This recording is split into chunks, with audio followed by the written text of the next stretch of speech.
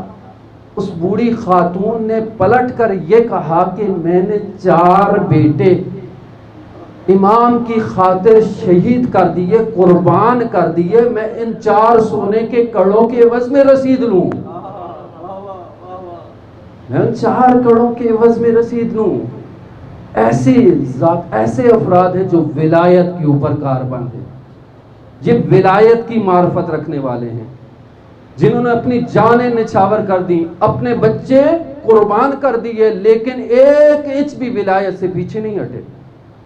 ایسی اطاعت مانگتے ہیں آج وقت کے امام، کیوں پردہ غیب میں ہیں؟ اس لیے کہ ایسے ناصر چاہیے، ایسے مددگار چاہیے۔ عزیزان محترم، بس وقت کے دامن میں گنجائش نہیں، حضرت بھی تشریف فرما ہے، آج تذکرہ ہو جائے اس مدافع ولایت کے بچوں کا جس نے اپنے بچوں کو بھی ایسے ہی ولایت کے اوپر نچھاور کر۔ شب 5 محرم ہے نا، بی بی زینب کے ان 2 ننھے بچوں کا تذکرہ، جانتے ہیں ان کا نام کیا تھا؟ اون و محمد۔ بی بی زینب کے ننھے 2 بچے، اون و محمد، بنی ہاشم کے چاند ہے، جس طرح قمر بنی ہاشم مولا عباس مشہور ہے نا، اسی طرح سے اون و محمد بنی ہاشم کے چاند تھے، انتہائی خوبصورت، بنی ہاشم کے سارے جوان خوبصورت تھے، اور بی بی زینب کے یہ دونوں بچے انتہائی۔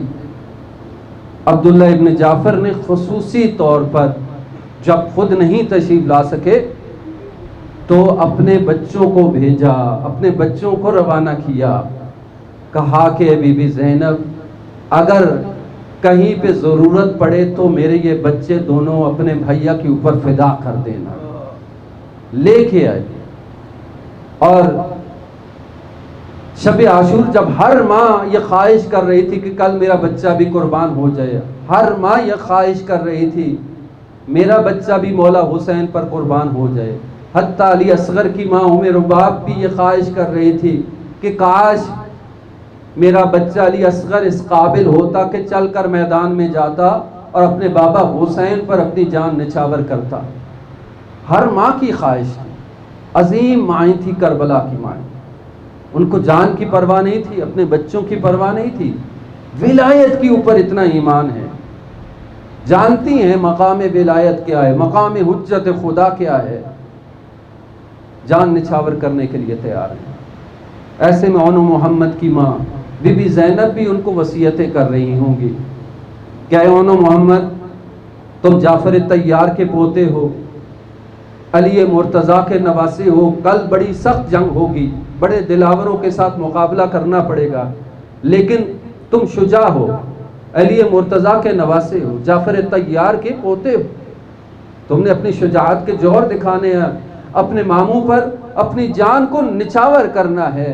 عزیزان محترم، بالکل اختصار کے ساتھ آپ کی زحمتوں کو تمام کروں، جب صبح عاشور ہوتی ہے نا، سب جاتے ہیں جانثار، ایک ایک کر کے شہید ہوتے ہیں، بنی ہاشم کی باری آتی ہے، اب بنی ہاشم بھی جا رہے ہیں، بار بار یہ بچے آتے ہیں اپنے ماموں مولا حسین کے پاس شہادت طلب کرنے کے لیے، قربانی کے لیے، لیکن مولا اجازت نہیں دے رہے، بار بار آتے ہیں، اجازت نہیں مل رہی، بی بی زینب بڑی پریشان، آخر مولا عباس کے پاس جاتے ہیں، اے عباس جاؤ میرے بچوں کے لیے اجازت طلب کرو۔ مولا عباس آتے ہیں، مولا حسین کے پاس اجازت طلب کرتے ہیں، آخر اجازت ملتی ہے، اب دونوں بچوں کو تیار کیا جاتا ہے، سر پر امامے رکھے جاتے ہیں، ایک کو مولا عباس سوار کراتے ہیں، ایک کو مولا حسین سوار کراتے ہیں، یہ دونوں شہزادے نکلتے ہیں رزق خوانی کرتے ہوئے، ایک مرتبہ سپاہ یزید کے اوپر حملہ آور ہوتے ہیں، چاروں طرف سے جب دیکھتے ہیں نا سپاہی یزید کہ ان سے تنہا مقابلہ کرنا ممکن نہیں، ہر طرف سے حملے شروع ہو جاتے ہیں، ہر طرف سے کوئی تیز نیزہ مارتا ہے، کوئی تیر مارتا ہے، کوئی پتھر مارتا ہے، یہ دونوں شہزادے الگ ہو جاتے ہیں۔ ہر طرف سے جو ہی حملہ ہوتا ہے تو زین پر سنبھل نہیں پاتے، زین سے زمین کی طرف آتے ہیں، اپنے ماموں مولا حسین کو آواز دیتے ہیں کہ اے مولا حسین مدد کو آئیے۔ اب بعض روایات میں جب مولا حسین پہنچے نا، ایک بچہ آخری سانسیں لے رہا تھا، جو ہی گود میں رکھا نا تو بچے نے کہا کہ ہماری ماں نے ہم سے یہ وصیت کی تھی کہ اے میرے بچوں، اگر لڑتے ہوئے نہر فرات پہ پہنچ گئے تو پانی نہ پینا، کہ میرا علی اصغر بھی پیاسا ہے، سکینہ بھی پیاسی۔ یہ کہنا اے ماما، اے اماں جان، ہم نہر فرات میں پہنچ گئے تھے، ہم نے پانی نہیں پیا۔ یہ معظمہ اتنی عظیم ہے، جب مولا ننھے لاشیں لے کے آئے نا خیام میں، اب دیکھا کہ بی بی زینب نہیں آئی، کہا بی بی زینب کہاں ہے؟ تو بی بیوں نے کہا بی بی زینب اپنے خیمے میں سجدہ شکر ادا کر رہی ہے، خدایا تیرا شکر ہے تو نے میری قربانی قبول فرما لی۔ اب بی بی فضہ جاتی ہے، اٹھاتی ہے بی بی زینب کو، بی بی زینب ذرا آئے تو اپنے بچوں سے ودا کر لے۔ بی بی زینب جو ہی اٹھتی ہے، ایک مرتبہ آنکھوں کے سامنے اندھیرا چھا جاتا ہے، اما فضہ مجھے خیمے کا در نظر نہیں آتا۔ الا لعنت اللہ علی القوم الظالمین وسيعلم الذين ظلموا أي منقلب ينقلبون۔